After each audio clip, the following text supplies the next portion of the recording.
सभी प्रतियोगी परीक्षाओं के लिए संपूर्ण विज्ञान का यह तीसरा भाग होगा, जहां पर हम 1000 से अधिक वन लाइनर प्रश्नों को कवर कर रहे हैं। तो वीडियो शुरू करें उससे पहले वीडियो को लाइक और चैनल को सब्सक्राइब कर दें। इसके बाकी के पार्ट ऑलरेडी अपलोड है, लिंक डिस्क्रिप्शन में मिल जाएगा। क्वेश्चन है कि बल किसका किसका गुणनफल होता है। तो देखिए, अगर आप किसी द्रव्यमान और उसमें उत्पन्न हुए त्वरण का गुणनफल कर देते हैं तो वहां से हमें मिल जाता है बल। जैसे कि इसको लिखा जाता है F बराबर है ma। अब त्वरण क्या होता है, तो देखिए त्वरण का मतलब कि आपको एक आम भाषा में समझाएं तो जैसे कोई वस्तु यहाँ पे 2 किलोमीटर प्रति घंटा की रफ्तार से चल रही थी और चलते चलते थोड़ी देर में 5 किलोमीटर प्रति घंटा की रफ्तार से हो गई, तो यहाँ पे जो स्पीड इसकी बढ़ गई है यहीं से त्वरण निकलता है। अगर ये कहा जाए कि यहाँ पे 2 किलोमीटर प्रति घंटा की मतलब की स्पीड से चल रही थी और अभी भी वो 2 किलोमीटर प्रति घंटा की स्पीड से ही चल रही है, मतलब कि एक समान गति से चल रही है, तब इसका त्वरण कितना होगा, तब इसका त्वरण 0 होगा या फिर त्वरण नहीं होगा। यहाँ पे एक चीज और शब्द आता है, एक शब्द ये होता है मंदन। मंदन कब होगा कि यदि वस्तु अगर 5 किलोमीटर प्रति घंटा के हिसाब से चल रही थी और अब 2 किलोमीटर प्रति घंटा की स्पीड से हो गई, तब क्या होगा, तो यहाँ पे जो त्वरण होगा उसे कहा जाता है मंदन। क्योंकि ये निगेटिव हो रहा है तो जो निगेटिव होता है उसे कहा जाता है मंदन और जो पॉजिटिव होता है उसे कहा जाता है त्वरण। तो बढ़ते हैं अगले क्वेश्चन पे। अगला क्वेश्चन है कि जब कोई व्यक्ति चंद्रमा पे उतरता है तो उसके शरीर में उपस्थित क्या होता है। तो देखिए, व्यक्ति का जो मास होता है, ये मतलब कि उसका द्रव्यमान होता है वो तो हमेशा बराबर रहता है, लेकिन जो उसका भार होता है वो चंद्रमा पे घट जाता है। क्यों? क्योंकि जो भार होता है व्यक्ति का वह उसके मास और गुरुत्वीय त्वरण के गुणनफल के बराबर होता है।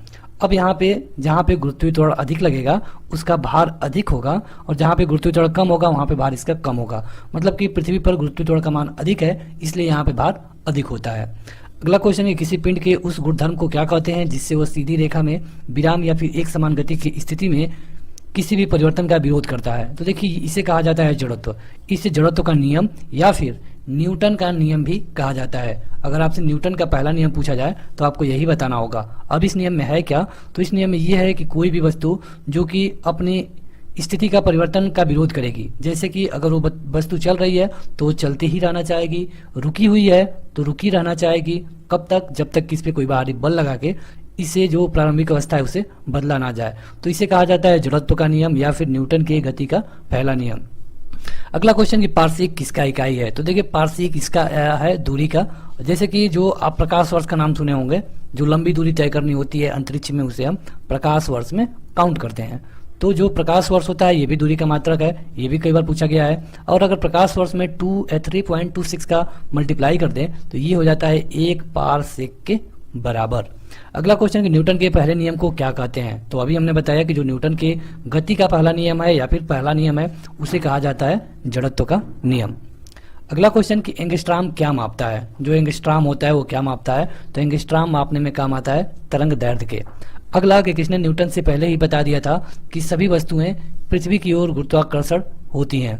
तो देखिए, न्यूटन ने बेसिक रूप से यहाँ पे हम आज मतलब गुरुत्वाकर्षण के बारे में पढ़ते हैं तो वहाँ पे न्यूटन का ही नाम आता है, महान वैज्ञानिक सर आइजक न्यूटन। लेकिन इससे पहले ब्रह्मगुप्त ने बताया था।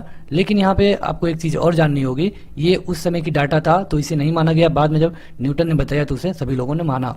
अगला क्वेश्चन कि यदि पेंडुलम में दोलन करने वाली घड़ी को पृथ्वी से चंद्रमा पर ले जाए तो घड़ी में क्या प्रभाव पड़ेगा। तो देखिए, जो पेंडुलम है इस पे वही गुरुत्वाकर्षण का प्रभाव होगा और जब वो चंद्रमा पे जाएगा तो सुस्त हो जाएगा। अगला क्वेश्चन कि प्रकाश वोल्टेज सेल के प्रयोग से सौर ऊर्जा का रूपांतरण करने में किसका उत्पादन होता है। तो जो प्रकाश वोल्टेज सेल होता है प्रकाशीय ऊर्जा का उत्पादन देता है। अगला क्वेश्चन कि जब हम गद्दे वाली सीट पर बैठते हैं या फिर गद्दे पर लेटते हैं तो उसका आकार परिवर्तित हो जाता है। क्यों? तो देखिए, जो गद्दा होता है उसमें पाई जाती है स्थितिज ऊर्जा और जो उस पर लेटने पर वो बदल जाती है। आगे बढ़ें तो अगला क्वेश्चन है कि वायुमंडल के बादलों के तैरने का कारण क्या है। जो वायुमंडल में बादल तैरते रहते हैं तो इनका कारण है घनत्व। और अगला क्वेश्चन कि समुद्र में प्लवन करते आइसबर्ग का कितना भाग समुद्र की सतह से ऊपर रहता है। मतलब कि देखिए, अगर समुद्र का जल है और इसमें कोई बर्फ का टुकड़ा तैर रहा है तो जो बर्फ का टुकड़ा होगा उसका एक भाग तो ऊपर होगा लेकिन 9 भाग नीचे होगा। अगर इसे आप 10 भाग में बांटते हैं तब। यही क्वेश्चन दूसरे तरीके से भी पूछा जाता है कि समुद्र के जल में जब कोई बर्फ का टुकड़ा तैरेगा तो उसका कितना भाग जल के अंदर होगा। तो अगर इसे 10 भाग में बांटे तो 9 भाग जल के अंदर होगा और 1 भाग जल के ऊपर होगा। तो क्वेश्चन अलग अलग तरीके से पूछा जाता है। अगला है कि जब कोई नाव नदी से समुद्र में जाती है तो क्या होता है। तो देखिए, यहाँ पे जो अगर कोई नाव है और नदी से समुद्र में जाएगी तो वो थोड़ा सा ऊपर हो जाएगी, मतलब कि आप देखेंगे कि जब नदी में वो इतना डूब के चल रही थी तो समुद्र में कम डूब के चलेगी। और यही कारण है कि जो लोग नदी और समुद्र दोनों में तैरते हैं तो उनको समुद्र में तैरने में कम मेहनत करनी पड़ती है, क्योंकि समुद्र में वो लोग कम मेहनत में ही ज़्यादा दूरी तय कर लेते हैं। अगला क्वेश्चन कि पानी का घनत्व अधिकतम कब होता है? तो पानी का घनत्व अधिकतम होता है 4 डिग्री सेंटीग्रेड पर।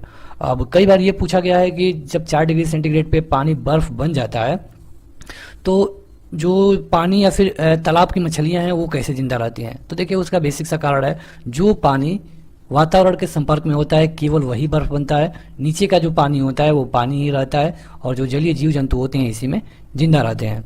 अगला क्वेश्चन कि वस्तु की मात्रा बदलने पर क्या नहीं बदलेगा? तो यह है घनत्व। तो ये हो गया कुछ फिजिक्स से। अब चलिए कुछ बायो के क्वेश्चन है, जैसे कि गेहूं, जौ, नींबू, राई, नारंगी और बाजरा किससे संबंधित है? तो देखिए गेहूं, जौ, नींबू, राई या फिर नारंगी हो, ये सब पादप परिवारों से हैं। अगला क्वेश्चन कि बांस को किसमें वर्गीकृत किया जाता है? तो जो बांस होता है जिससे पेपर बनता है ये एक तरह की घास है। जैसे कि पूछा जाता है कि आलू का कौन सा भाग हम खाते हैं? तो आलू का जो हम भाग खाते हैं उसे कहा जाता है तना। उसी तरह धनिया का कौन सा भाग हम उपयोग में लाते हैं? तो धनिया के पत्ते भी यूज होते हैं, और धनिया के जो उसका सूखा फल है ये भी मसाले में यूज किया जाता है। अगला क्वेश्चन है कि जैव ईंधन किसके बीज से प्राप्त होता है? तो जैव ईंधन होता है जेट्रोफा के बीज से। अगला क्वेश्चन कि बायां महाधमनी चाप इनमें दिखाई देता है? जो लेफ्ट महाधमनी है ये दिखाई देता है स्तनपाइयों में, जो दूध पिलाते हैं इस तरह के सभी लोगों में दिखाता है बायां महाधमनी। अगला क्वेश्चन कि लिटमस प्राप्त होता है किससे? तो लिटमस प्राप्त होता है लाइकेन से। अब लिटमस का प्रयोग कहाँ पे होता है? तो लिटमस का प्रयोग अम्ल और क्षार पता करने के लिए करते हैं। जैसे अम्ल और क्षार मतलब कि एक पीएच वैल्यू होती है जिसमें 0 से लेकर 14 तक के मान लिखे गए होते हैं। इसमें 0 से लेकर 7 तक के जो भी वैल्यू होते हैं अम्ल होते हैं, और 7 से लेकर 14 तक के जो भी वैल्यू होते हैं क्षार होते हैं। अगला क्वेश्चन है किस फसल में एजोला एनाबीना जैव उर्वरक का प्रयोग किया जाता है? यहाँ पे देखिए एजोला एनाबीना जैव उर्वरक, तो ये है चावल। अगला क्वेश्चन कि चिलगोजा किस प्रकार की प्रजाति के बीज से प्राप्त होता है? तो जो चिलगोजा होता है ये प्राप्त होता है पाइन से। अगला क्वेश्चन कि फलीदार पादपों की जड़ों में उपस्थित गांठों में पाए जाने वाले नेत्रजन स्थिरीकरण जीवाणु कौन से हैं? जो फलीदार पादप है तो इनमें जो जड़ के गांठों में पाए जाते हैं ये है सहजीवी। और देखिए यही कारण है कि कहा जाता है कि अगर किसी भी खेत में अगर नाइट्रोजन की कमी हो जा रही है तो उस खेत में आपको मटर बोना चाहिए। मटर से क्या होता है कि ये जो मटर होता है वायुमंडल से नाइट्रोजन लेकर के खेतों में भर देता है। अगला क्वेश्चन की जड़ें धनात्मक भूम्यावर्तन मतलब कि पॉजिटिव जियोट्रॉपिज्म होती हैं। तो ये जो जड़ें होती हैं इनका अधिकांश भाग जो जमीन है उसके अंदर ही होता है। कुछ जड़ें ऐसी हैं जो केवल जमीन में नाम मात्र के लिए ही होती हैं। अगला क्वेश्चन कि पेड़ों की पत्तियों में पाया जाने वाला हरा पदार्थ क्या कहलाता है? तो देखिए जो हरा रंग होता है ये क्लोरोफिल के कारण होता है। क्लोरोफिल अगर नहीं होगा तो हरा रंग नहीं दिखेगा आपको। अगला क्वेश्चन कि प्रकाश संश्लेषण की क्रिया से क्या उत्पन्न होता है? तो देखिए प्रकाश संश्लेषण मतलब होता क्या है? पौधों का खाना बनाना मतलब कि प्रकाश संश्लेषण। प्रकाश संश्लेषण में क्या क्या चीज चाहिए? तो वहां पे चाहिए CO2 मतलब कि कार्बन डाइऑक्साइड, पानी, क्लोरोफिल तो ऑलरेडी पौधे के अंदर रहता है, और सबसे जरूरी चीज है सूर्य का प्रकाश। कोई और प्रकाश नहीं, सूर्य का ही प्रकाश। कुछ पौधे हैं जो बिना सूर्य के प्रकाश में अपना भोजन बना लेते हैं, लेकिन अधिकतर पौधों को प्रकाश संश्लेषण यानी कि अपना भोजन बनाने के लिए सूर्य का प्रकाश जरूरी है। अब सूर्य का प्रकाश कब मिलेगा? तो केवल दिन में मिलेगा। इसीलिए कई बार क्वेश्चन ये बनता है कि प्रकाश संश्लेषण की क्रिया कब होती है? तो इसके लिए सही उत्तर होता है केवल दिन में। दिन में क्यों? क्योंकि उसे लाइट चाहिए सन की, और सन की लाइट कब मिलेगी? तो केवल दिन में। यहाँ पे प्रकाश संश्लेषण में पौधे क्या छोड़ते हैं? तो ये लोग छोड़ते हैं O2 ऑक्सीजन, और यही ऑक्सीजन जो जीवधारी हैं उनके लिए प्राण दान होता है। एक चीज आपको बता दें कि जो ये पौधे हैं दिन में तो ऑक्सीजन छोड़ते हैं, लेकिन रात में ये खुद CO2 छोड़ने लगते हैं, और यही कारण है कि कहा जाता है कि किसी भी व्यक्ति को रात के समय पेड़ के नीचे नहीं सोना चाहिए। अगला क्वेश्चन कि प्रयोगशाला में सर्वप्रथम DNA का संश्लेषण किसने किया था? कहने का मतलब कि DNA की खोज तो ये किया गया था खुराना के द्वारा। अगला क्वेश्चन कि जीन शब्द का सर्वप्रथम प्रयोग किसने किया? तो जीन शब्द का सर्वप्रथम प्रयोग किया गया था जोहानसन के द्वारा। अगला क्वेश्चन कि किसके द्वारा आनुवांशिकता के विज्ञान को आनुवांशिकी कहा गया? तो ये है वाटसन, क्रिक एंड वाटसन। तो इन्होंने बताया था आनुवांशिकता को कि जो माता पिता के गुण होते हैं बच्चे में जाते हैं। अगला क्वेश्चन कि आनुवांशिकी उत्परिवर्तन होता है किससे होता है? तो ये होता है क्रोमोसोम से। देखिए यहाँ पे ये सारे क्वेश्चन डायरेक्ट पूछे जा चुके हैं किसी न किसी पेपर में, आपको इन्हें याद ही करना होगा। वैसे अधिकतर लोगों का सब्जेक्ट बायो नहीं होता है, तो इसीलिए सबको बायोलॉजी टफ लगती है। अगला क्वेश्चन कि डीएनए के द्विहेलिकल्स, मतलब कि जो डीएनए होता है ये इस तरह बनता है, इसी को कहा गया है द्विहेलिक्स प्रारूप को पहली बार किसने प्रस्तावित किया, तो ये थे वाटसन एंड क्रिक। इन्हीं लोगों ने बताया कि मतलब कि जो डीएनए होता है द्विगुणित रूप में होता है।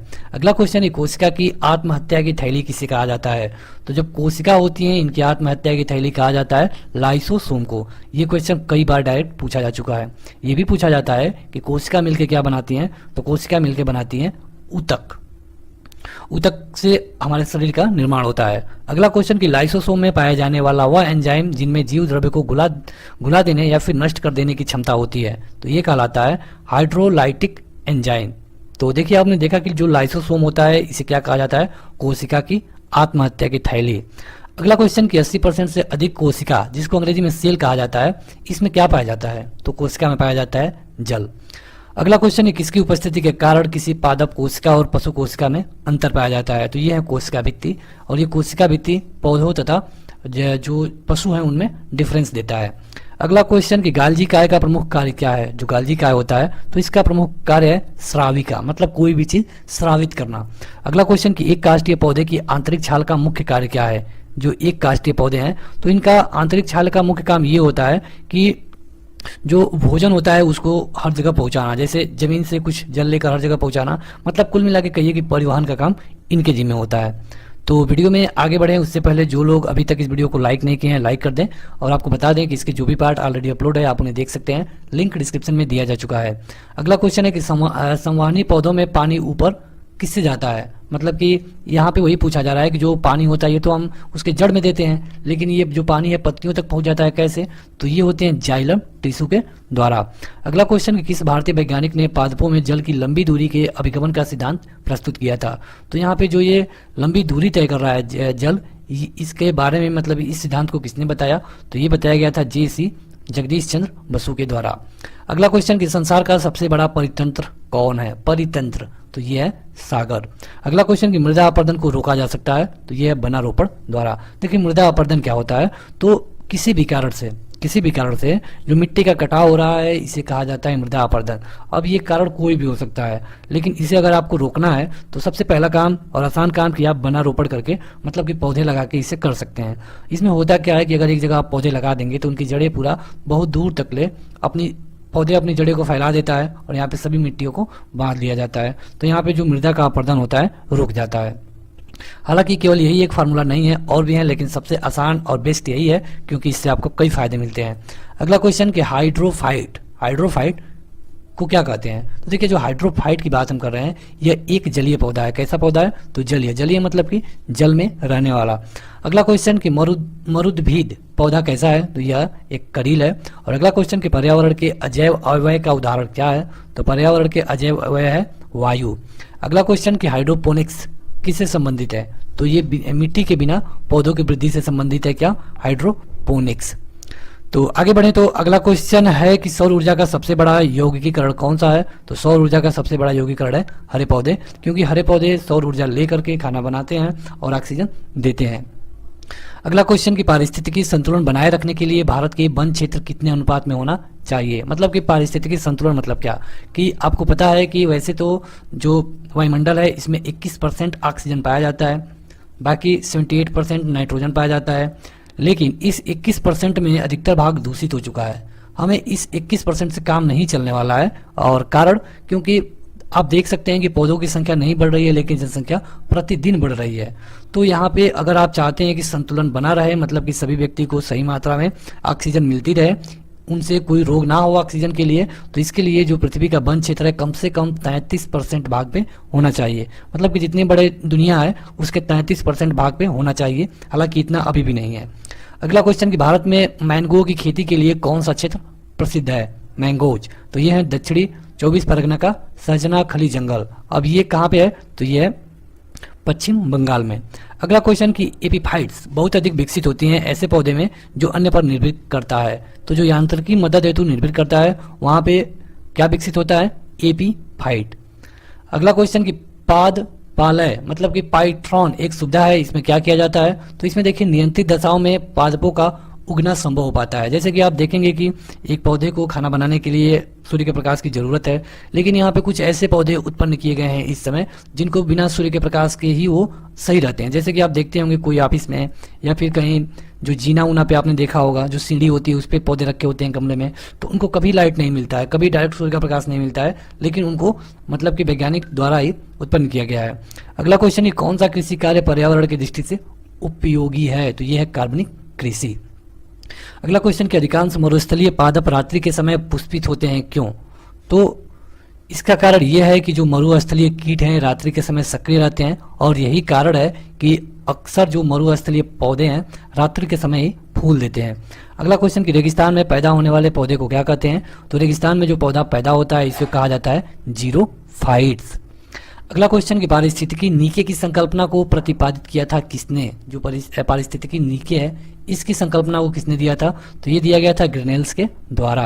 अगला क्वेश्चन, कि मनुष्य किसके द्वारा जीवमंडल में पारिस्थितिकी संतुलन बनाए रख सकता है, तो इसका सीधा सीधा यही है कि आपको संबंधित पौधे लगाने पड़ेंगे, नई किस्म के पालतू पशु रखना होगा, तभी यहाँ पे संतुलन बना रहेगा। देखिए संतुलन बना रहने के लिए जो वायुमंडल है या फिर जीवमंडल है यहाँ पे, वहाँ पे हर चीज़ का होना जरूरी है। कोई भी चीज़ अगर खत्म हो जाएगा तो यहाँ पे जो पारिस्थितिकी है इसका संतुलन बिगड़ता है। अगला क्वेश्चन, कि सामाजिक वानिकी क्या है, तो सहकारी स्वामित्व वाली भूमि पर उपयोगी पौधे जो उगाए जाते हैं तथा उनकी व्यवस्था की जाती है उन्हें कहा जाता है सामाजिक वानिक, मतलब कि सामाजिक वानिक कहा जाता है उन्हें, जो कि सरकारी भूमि पे पौधे उगाए जाते हैं, जैसे कि आप रोड के आसपास में देखते होंगे। अगला क्वेश्चन है कि राष्ट्रीय वानस्पतिक उद्यान कहाँ पे स्थित है, तो ये तो एक स्टैटिक जीके भी है, ये है लखनऊ में। अगला क्वेश्चन है कि भारत में वन अनुसंधान संस्थान कहाँ पे है, तो ये है देहरादून। देहरादून मतलब कि यूके मतलब कि उत्तराखंड में। अगला क्वेश्चन, कि पृथ्वी का विशालतम पारिस्थितिकी तंत्र क्या है, तो यह है जलमंडल, क्योंकि आपको पता है कि पृथ्वी 3/4 भाग किससे डूबी हुई है, तो जल से। अगला क्वेश्चन, कि एक कृत्रिम पारिस्थितिकी तंत्र निरूपित किया जाता है जल जीवशाला के द्वारा। अगला क्वेश्चन, कि रेड डाटा बुक उन जातियों के बारे में जानकारी देता है जो संकट से पन्न है, मतलब कि एक बुक है रेड डाटा बुक। अब इस बुक का काम क्या है कि जो भी जातियां या भी प्रजातियां विलुप्त होने के कगार पे हैं उनके बारे में ये बुक बताती है। अगला क्वेश्चन, कि सबसे अस्थायी पारिस्थितिकी तंत्र क्या है, तो ये है समुद्र। अगला क्वेश्चन, कि इको मार्क उन भारतीय उत्पादों को दिया जाता है जिससे कि पर्यावरण में मैत्रीपूर्ण संबंध बना रहे, मतलब कि जो इको फ्रेंडली आप सुने होंगे, इको फ्रेंडली वही है इको मार्क।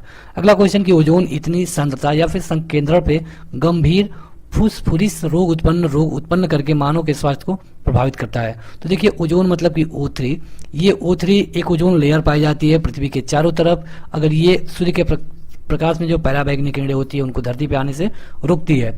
कहीं कहीं प्रदूषण के कारण ये जो लेयर है खराब हो रही है, और वहीं से हमें जो ओजोन की परत है नष्ट होने के कारण सूर्य का जो खतरनाक प्रकाश है धरती पर पहुंच रहा है।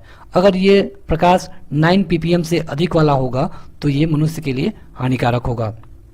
अगला क्वेश्चन, कि विश्व का सबसे अधिक तेजी से बढ़ने वाला जल पादप कौन सा है, तो ये है जल हायासिंथ। और अगला, कि जब हम बकरी का मांस खाते हैं तब क्या होता है, तो हम द्वितीय उपभोक्ता हैं। कैसे? क्योंकि देखिए बकरी क्या खाती है, तो बकरी खाती है घास, और बकरी को कौन खाता है, तो मनुष्य। तो मनुष्य क्या हो गया, द्वितीय उपभोक्ता। चारण आहार श्रृंखला के आधार पे तल में जीव कौन सा होता है, मतलब कि सबसे नीचे कौन सा होता है, तो देखिए ये होता है उत्पादक, जैसे कि घास। तो आप घास देख सकते हैं, इसे कौन खाता है, तो इसे बकरी खाती है। बकरी को कौन खाता है, तो इसे मनुष्य या फिर कोई जीव खाता है। तो इस तरह जो भी तल बनता है इसमें सबसे नीचे क्या है, घास है।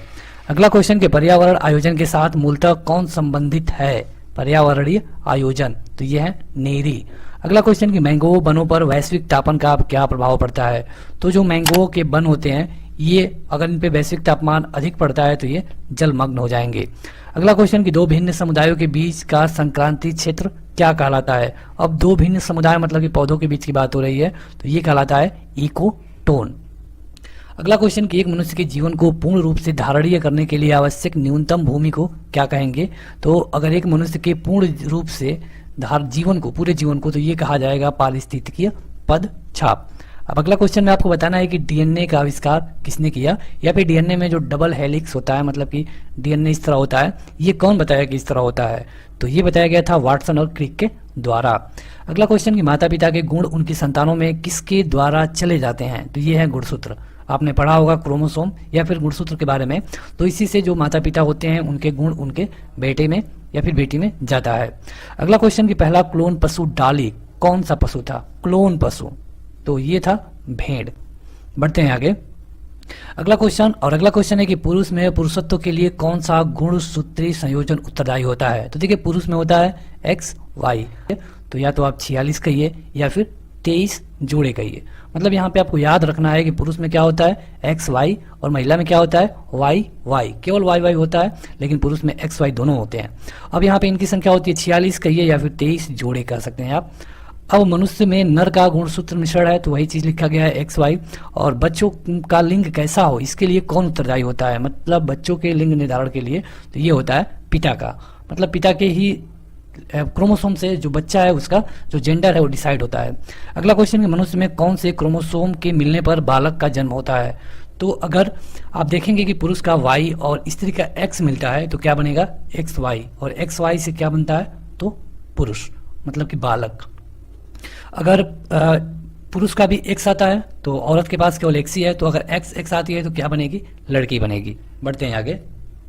अगला क्वेश्चन कि एक वर्णांध पुरुष और सामान्य महिला की संतानों में पुत्रों के वर्णांध होने की संभावना कितनी है? मतलब कि एक पुरुष है उसमें वर्णांध की रोग है और अगर एक महिला है जो कि सामान्य है, अगर इन दोनों का कोई पुत्र होता है तो इसके वर्णांध होने की संभावना क्या है? तो देखिए वर्णांधता एक ऐसा रोग है जो कि अनुवांशिक नहीं है, मतलब कि आपके माता पिता में है तो ये जरूरी नहीं कि आपको होगा, और हालांकि इसके जो चांसेस हैं वो 0% है, मतलब कि ये केवल एक अनुवांशिक रोग नहीं है जो कि अपने बेटे में डाइवर्ट होगा।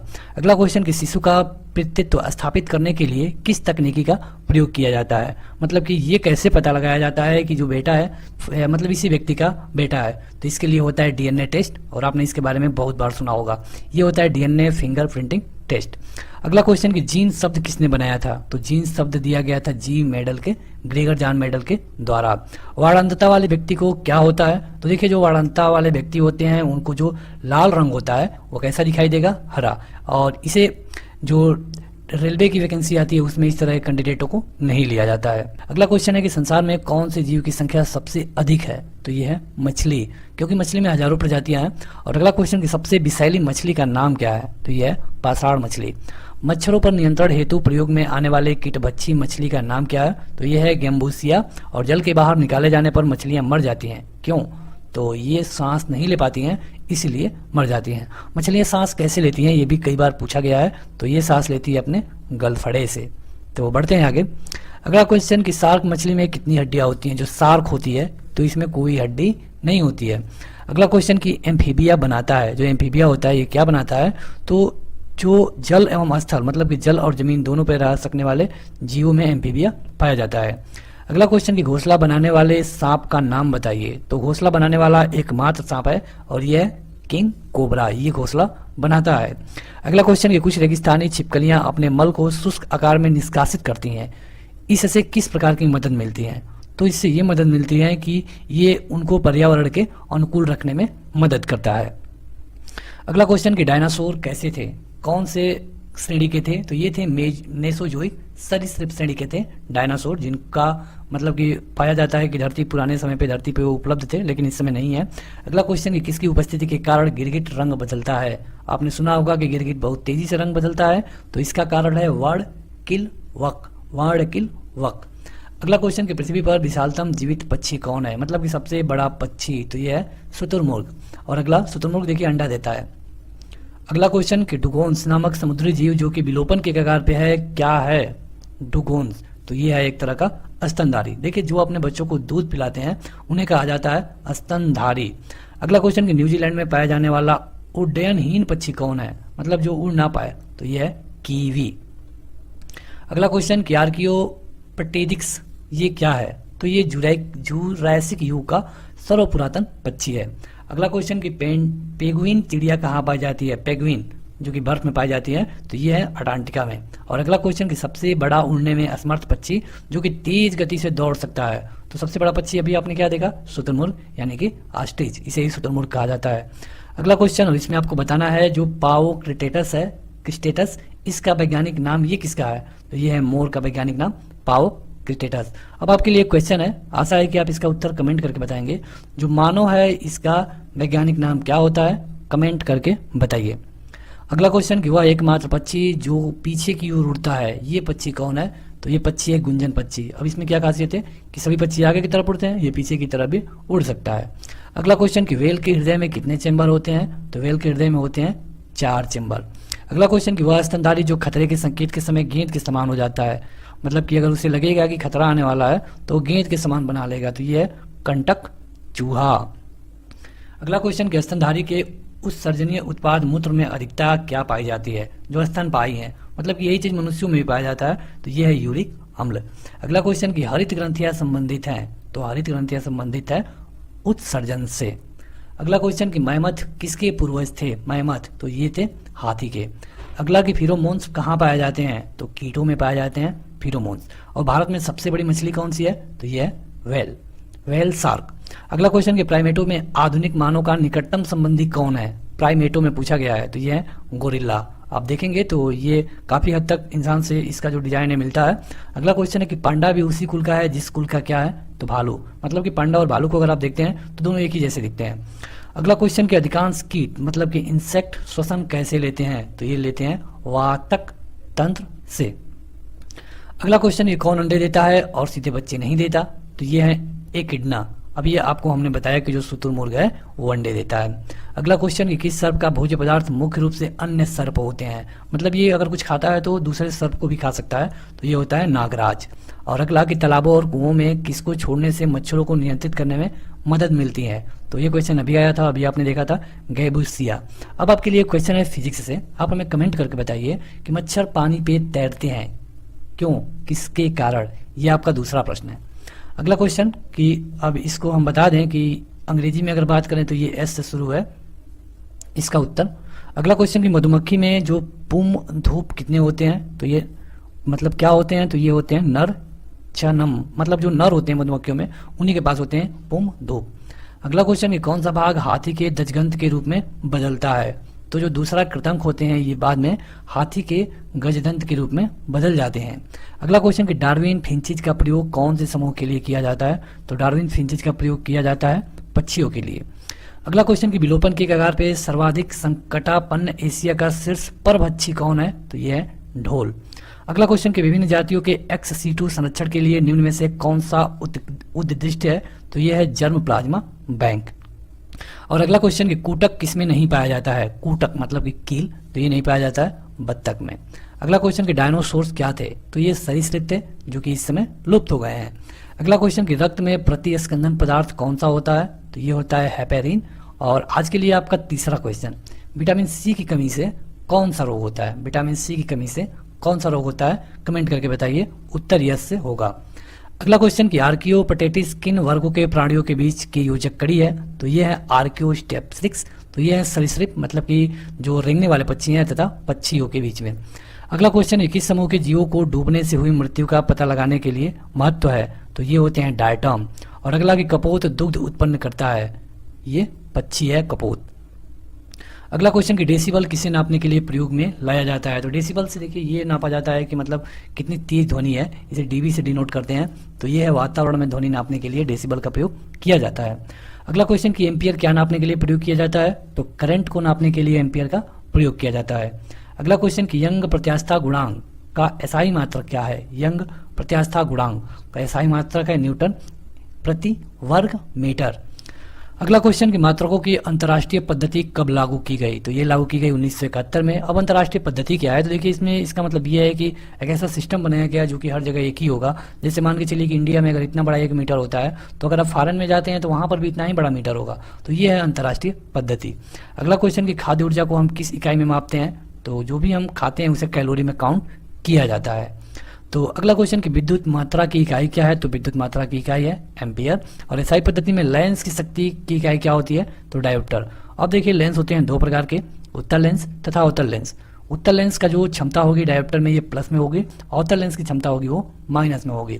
कैंडिला किसका मात्रक है? तो कैंडिला है ज्योति तीव्रता का मात्रक। और जूल की इकाई क्या, किसकी इकाई है? तो ऊर्जा का। और ल्यूमेन किसका मात्रक है? तो ज्योति फ्लक्स का। अब लंबाई का मात्रक क्या होता है? आप हमें कमेंट करके बताइए लंबाई का मात्रक। ये आपके लिए चौथा क्वेश्चन होगा और इसका उत्तर है यम से। तो अगला क्वेश्चन कि क्यूरी किसकी इकाई का नाम है, मतलब क्यूरी, तो ये है रेडियो एक्टिव धर्मिता, इसकी इकाई है क्यूरी। दाब का मात्रक क्या होता है, तो पास्कल। देखिए इसमें कुछ समझाना नहीं है, ये सारे क्वेश्चन डायरेक्ट क्वेश्चन है जो कि कई बार पूछे जा चुके हैं। कार्य का मात्रक क्या है, तो कार्य का मात्रक है जूल। प्रकाश वर्ष किसकी इकाई है, तो दूरी की। अब इसी प्रकाश वर्ष में 3.26 का मल्टीप्लाई कर दें तो ये बन जाता है एक पारसेक, जो कि प्रकाश वर्ष का सबसे बड़ी इकाई है।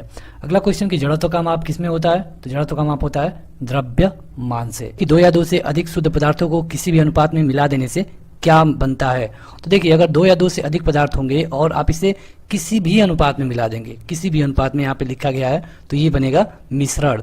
अगर इसे एक खास मतलब कि खास अनुपात में मिलाते हैं तो वहां पे यौगिक बनता है। ठीक, मिश्रण भी 2 प्रकार का होता है, एक समांग और एक विषमांग। लेकिन आपको यहाँ पे केवल इतना जानना है कि अगर 2 या 2 से अधिक पदार्थों को किसी भी अनुपात में मिलाएंगे तो बनेगा मिश्रण, अगर किसी खास अनुपात में मिलाएंगे तो बनेगा यौगिक।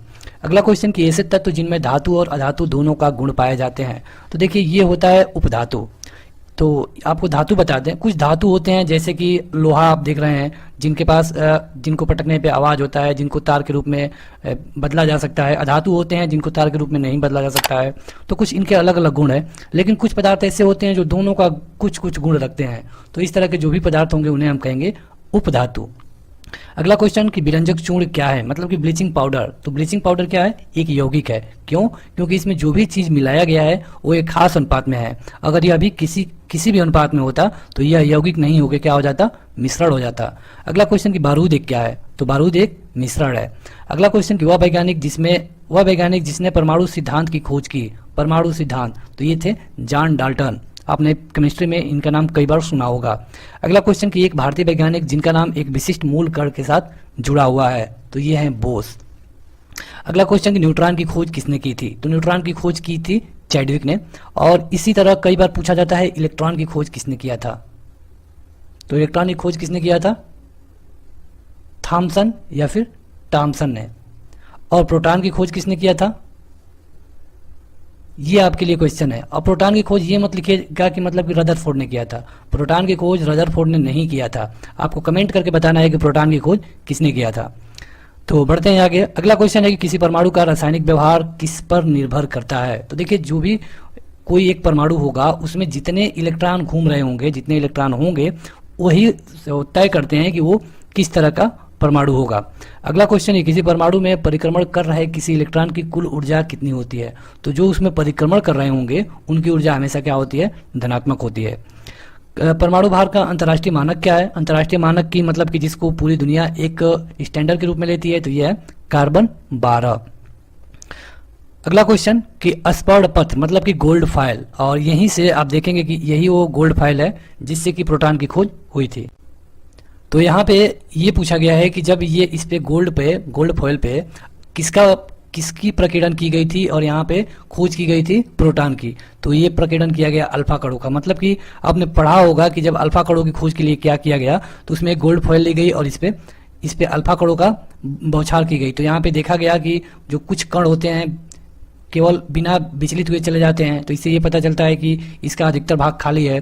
कुछ कण होते हैं जो थोड़ी सी विचलित होते हैं, मतलब कि बीच में कुछ भाग है। तो यहाँ पे यही आपको बताना था कि यहाँ पे अल्फा कणों की बौछार की गई थी। अगला क्वेश्चन कि जब 2 इलेक्ट्रॉन एक ही कक्षा में होते हैं तो उनमें क्या पाया जाता है। तो देखिए जब 2 इलेक्ट्रॉन एक ही कक्षा में होंगे तो वो विपरीत चक्रण करते हैं। अगला क्वेश्चन कि यदि किसी तत्व के परमाणु की दूसरी कक्षा में इलेक्ट्रॉनों की अधिकतम संख्या कितनी हो सकती है। तो देखिए इसका फार्मूला होता है 2n²। तो यहाँ पे अगर बात हो रही है दूसरी कक्षा की, तो यहाँ पे n की जगह 2 रखेंगे, यानी 2 × 2⁻², यानी हो जाएगा 8। मतलब कि जो दूसरी कक्षा है उसमें मैक्सिमम कितने इलेक्ट्रॉन हो सकते हैं, 8। अगर 8 से जब भी अधिक होंगे तो तीसरा कक्षा भरना शुरू होगा। जब तीसरा कक्षा भरना शुरू होगा उसके बाद चौथा, और फिर इसी तरह आगे बढ़ता रहेगा। लेकिन जो दूसरी कक्षा है उसमें अधिकतम कितने हो सकते हैं, तो 8। अगला क्वेश्चन कि कार्बन का परमाणु क्रमांक 6 है, परमाणु भार 12 है। तो बताइए कि नाभिक में कितने प्रोटॉन है। तो प्रोटॉन बराबर होता क्या है, तो प्रोटॉन बराबर होता है परमाणु क्रमांक, यानी कि जितना प्रोटॉन उतना परमाणु क्रमांक, यानी कि परमाणु क्रमांक है 6, तो इसका प्रोटॉन कितना होगा इसमें, 6। अगला क्वेश्चन की परमाणुविक संख्या Z एवं द्रव्यमान संख्या A के एक परमाणु में इलेक्ट्रॉनों की संख्या कितनी होगी। तो ये है Z के बराबर होती है। अगला क्वेश्चन कि एक ही प्रकार के परमाणु किसमें मिलता है? एक ही प्रकार के परमाणु तो ये मिलते हैं प्राकृतिक तत्वों में। वायु क्या है? तो वायु में देखिए वायु क्या है? तो एक मिश्रण है। अमोनिया क्या है? तो अमोनिया एक यौगिक है। और कैसा यौगिक है? तो रासायनिक यौगिक है। हीरा एक क्या है? तो हीरा मतलब कि डायमंड, यह एक तत्व है। और हीरा आपको जानना चाहिए कि एक कार्बन का अपरूपक है। हीरा होता है और इसी तरह एक होता है ग्रेफाइट। अगला क्वेश्चन कि जल एक यौगिक है, क्यों? तो देखिए जल एक यौगिक इसलिए है क्योंकि इसमें हाइड्रोजन के 2 कण और ऑक्सीजन के 1 कण मिले होते हैं। अगला क्वेश्चन कि कोबाल्ट 60 का आमतौर पे विकिरण चिकित्सा में प्रयोग किया जाता है, क्यों? तो कोबाल्ट 60 का प्रयोग आपने सुना होगा, जो कैंसर, जिनको कैंसर हो जाता है उनके उपचार के लिए कोबाल्ट 60 का प्रयोग किया जाता है। और ये कैसे प्रयोग होता है? तो विकिरण चिकित्सा के तहत, मतलब कि इसमें जो रे निकलती है, किरण निकलती हैं, उससे इलाज किया जाता है। तो अब आपको यहाँ पे ये बताना था कि इसमें से कैसी किरण निकलती हैं। जैसा कि आपको पता होगा कि अल्फा, बीटा, गामा, ये खास करके 3 रे होती हैं। तो यहाँ पे जो कोबाल्ट 60 होता है, जिसका प्रयोग जो कैंसर के लिए किया जाता है, इसमें से निकलती हैं गामा किरणें। अगला क्वेश्चन कि परमाणु के नाभिक में कौन से कण होते हैं? तो यहाँ पूछा गया है कि नाभिक में, तो नाभिक में देखिए क्या क्या होता है? प्रोटॉन होता है और न्यूट्रॉन होता है। नाभिक के बाहर क्या होते हैं? तो इलेक्ट्रॉन राउंड लगाते हैं। ठीक, अब यहाँ पे जितने प्रोटॉन होते हैं उतने इसका परमाणु क्रमांक भी होता है। अगला क्वेश्चन कि एक इलेक्ट्रॉन पे कितना आवेश होता है? जो एक इलेक्ट्रॉन होता है, तो सबको पता है कि जो इलेक्ट्रॉन है वो हमेशा ऋणावेशित होता है और इस पे होता है 1.6 × 10⁻⁻19 ये होता है इसका आवेश। और ये कैसा होगा? तो निगेटिव होगा। यही अगर प्रोटॉन का पूछा जाएगा तो प्रोटॉन का जो आवेश होगा वो पॉजिटिव होता है। अगला क्वेश्चन कि परमाणु विद्युत रूप से होते हैं, तो देखिए जो परमाणु होते हैं विद्युत रूप से उदासीन होते हैं। क्यों होते हैं उदासीन? क्योंकि अगर आप नाभिक में देखेंगे तो उतना ही परमाणु होते हैं, प्रोटॉन होते हैं, जितना कि उसमें इलेक्ट्रॉन होते हैं। तो प्रोटॉन प्लस और इलेक्ट्रॉन माइनस, मतलब कि ये उदासीन हो जाता है। अगला क्वेश्चन कि इलेक्ट्रॉन की खोज किसने की थी? तो इलेक्ट्रॉन की खोज की गई थी थॉमसन के द्वारा। अब देखिए प्रोटॉन की खोज किसने की थी? तो दरअसल यही क्वेश्चन हमने शुरू में आपसे पूछ लिया था, तो आशा है कि आपने कमेंट किया है। तो यहाँ पे इसकी खोज किया था गोल्डस्टीन ने। यहाँ पे देखिए कुछ लोगों को कन्फ्यूजन रहता है कि हमने तो पढ़ा है कि रदरफोर्ड ने किया था, तो दिक्कत इसमें यह है कि गोल्डस्टीन ने सबसे पहले खोज कर दिया था, बाद में जो रदरफोर्ड थे उन्होंने केवल उसको नाम दे दिया, इसीलिए कहा जाता है कहीं कहीं। लेकिन आपको ये जानना चाहिए कि अगर प्रोटॉन की खोज आपसे पूछे तो आपको गोल्डस्टीन ही ट्रिक करना है, अगर ऑप्शन में दिया गया है तब। अगला क्वेश्चन कि हाइड्रोजन बम कौन से सिद्धांत पे काम करता है? तो हाइड्रोजन बम काम करता है संलयन पर। अब संलयन मतलब क्या होता है? जब 2 नाभिक मिल करके एक नाभिक बनाएंगे, मतलब मिल जाएंगे, तो वहां पे होगा नाभ की संलयन।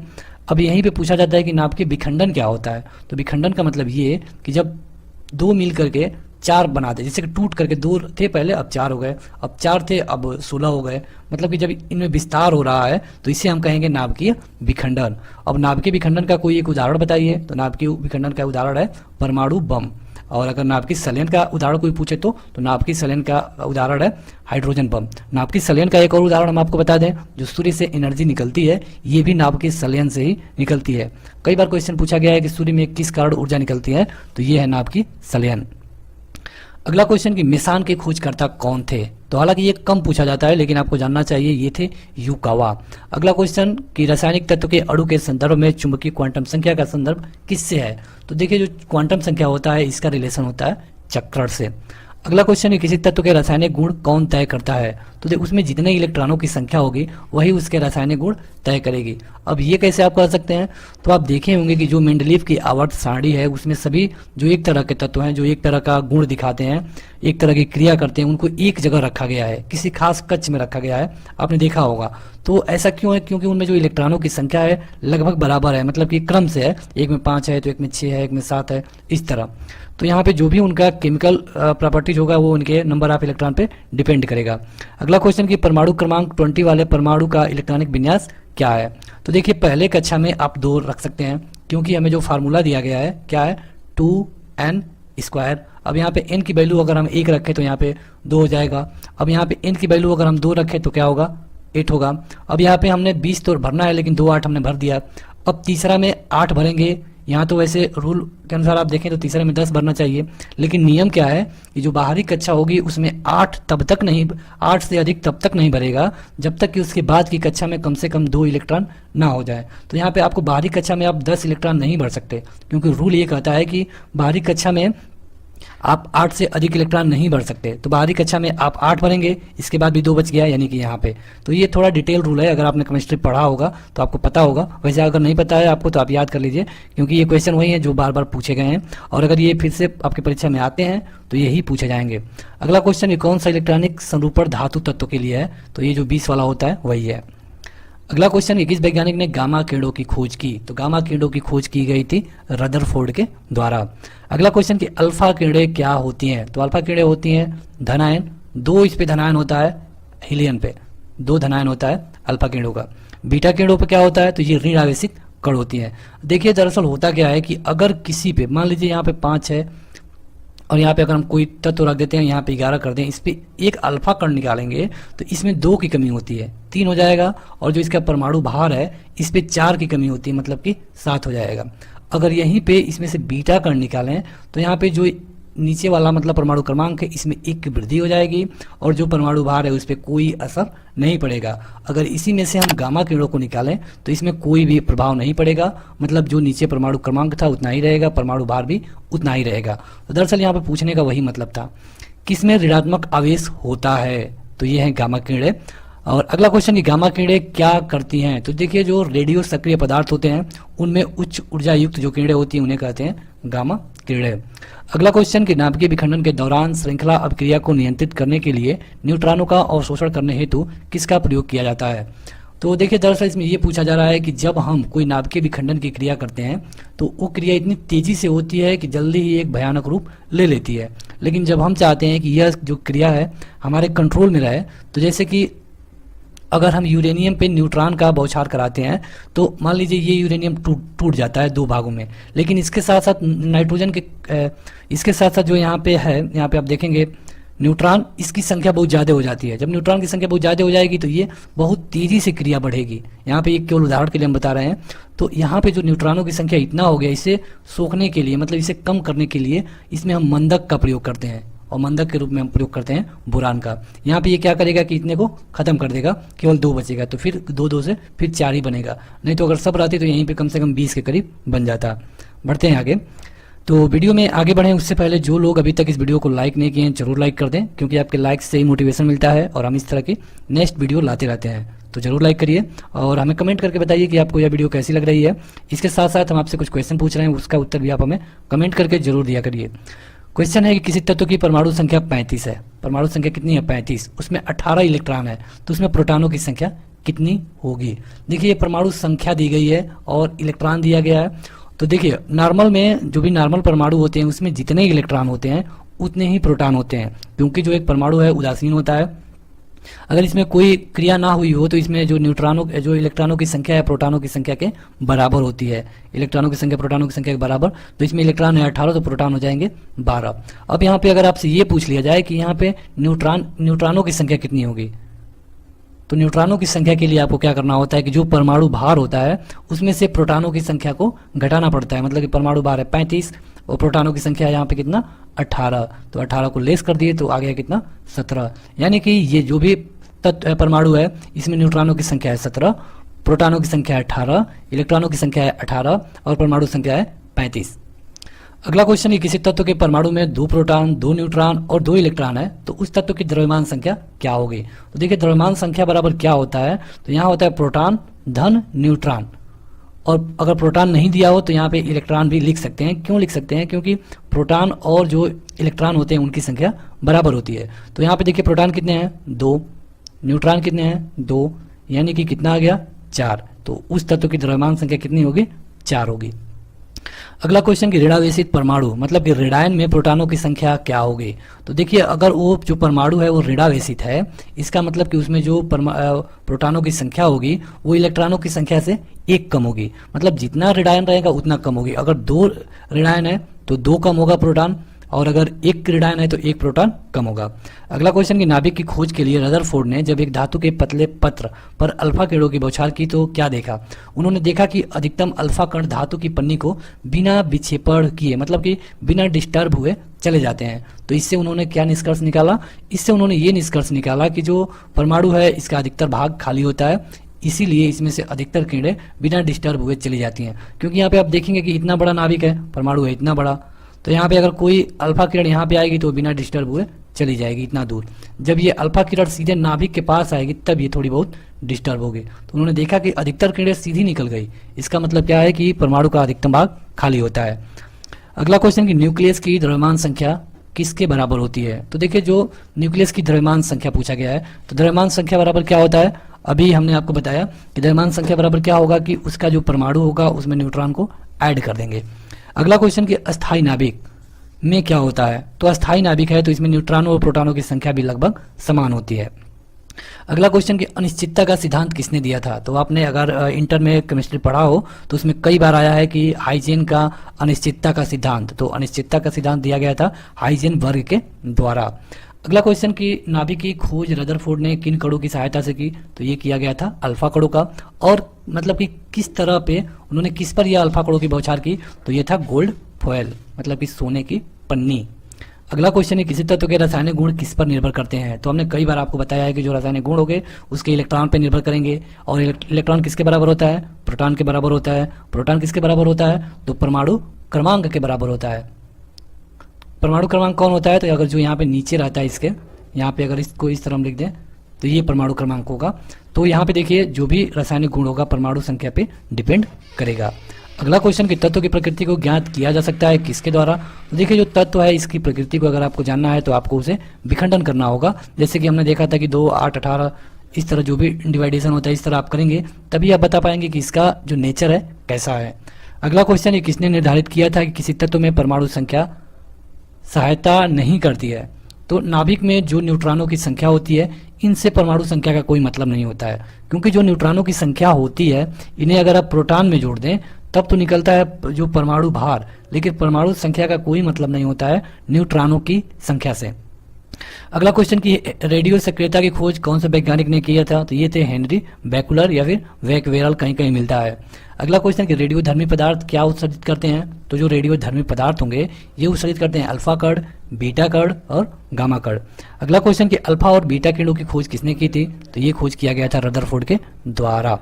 अगला क्वेश्चन कि तत्व 92 यूरेनियम 235 में प्रोटॉनों की कितनी संख्या है। तो देखिए हमने कई बार आपको बता दिया कि जो परमाणु क्रमांक होगा यहाँ पे यही होगा जो वहाँ के प्रोटॉनों की संख्या होगी, और यही होगा उसमें इलेक्ट्रॉनों की संख्या के बराबर।